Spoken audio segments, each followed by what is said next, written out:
time on the market is better than timing the market. Plain and simple. Hey guys, how's it going? So today I wanted to talk a little bit about investing and an excuse that so many people use that stops them from even getting started. Before we get started, I want to remind you guys that this is all just my opinion. I'm not a financial advisor, but I really think you should start thinking about this stuff.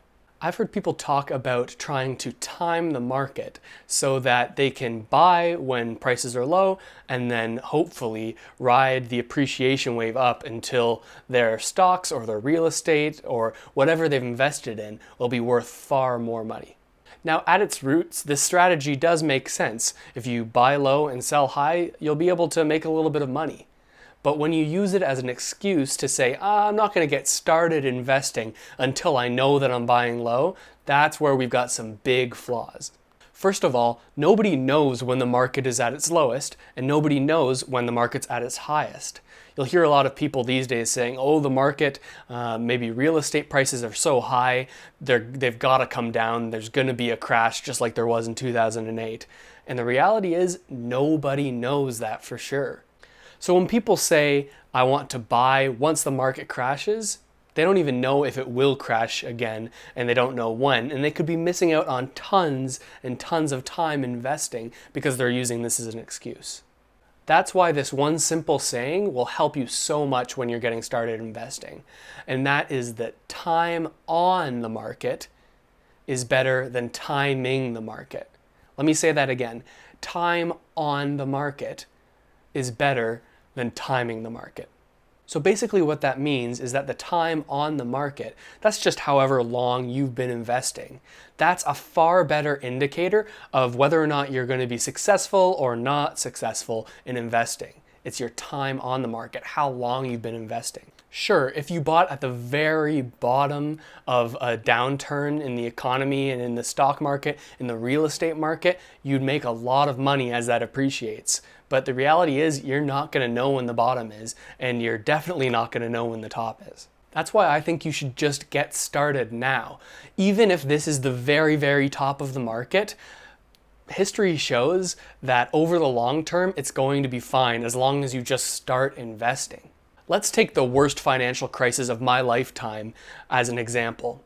Say you bought a home in 2006, 2007. This was at the peak of the market right before the big economic crisis that drove the housing market way down.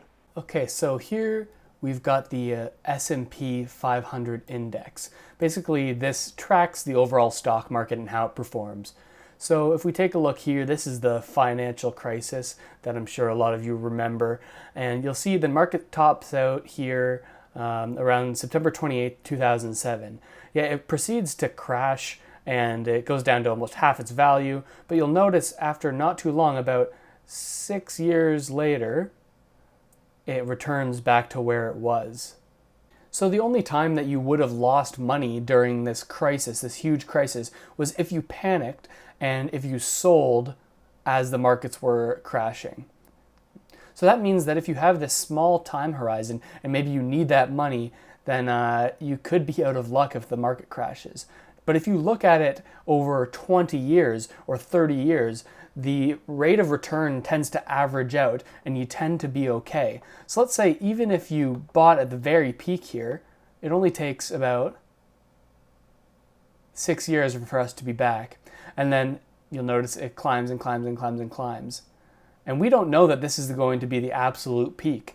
Who knows? This could keep on going up and up and up. The only way that we're going to lose out is if we don't get involved at all. The important thing to remember is that when we were at the very bottom here, people didn't know that we were at the very bottom. As far as they knew, we were going to keep on going down and down and down and down and down. So they didn't know that it was the right time to buy. So if someone was waiting here and they're like, oh, finally, the stock market is going down, I'm going to buy once we reach the bottom, they wouldn't have bought even in that huge dip because they wouldn't have known that that was the bottom. And they would have thought, hey, the market's going down, why would I buy stocks right now? Little did they know that's the point where it takes a turn and starts to go back up. The point being that you're never really going to know what's happening as it's happening and what it means. So now I hope you see that just starting investing and making your time on the market longer is going to help you in the long run in terms of investing, if you have that long time horizon. You don't want to be investing all of your money if you need it in 3 years. If you can wait 15 years, 20 years, which is what I recommend for most investment strategies, be it real estate or otherwise, then that's when you can get started and not be worried about the risk. If you're in your 20s or in your early 30s, you've definitely got a long time horizon for your investing. That's why I recommend a long-term plan, and that's where this time on the market strategy is really going to help you. As long as you just get started and you have this long-term plan and you're not going to need that money in the next 5 years, then you're golden. I've had buyers who have been super concerned about buying a house right now because they think that the real estate market has to be at its peak because it's at all-time highs. The reality is that most of the time, prices are at the highest they've ever been. Take a look at any of these graphs that show appreciation over time. Sure, there's times where the market takes dips, but overall, it's constantly setting new records and new highs. So being afraid of getting in and buying your first home or investing in the stock market just because we're at all-time highs really doesn't make sense, because most of the time we're at an all-time high. And that's just another reason that timing the market doesn't make sense. We need to think about time on the market.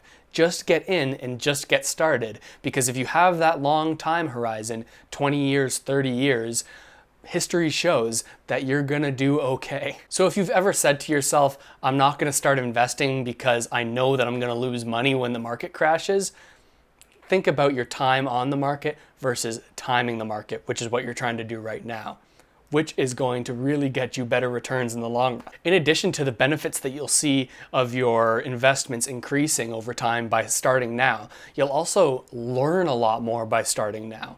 People worry about needing to have all the education they could possibly have, but if you have this long time horizon, you're going to do better over the long term if you start now.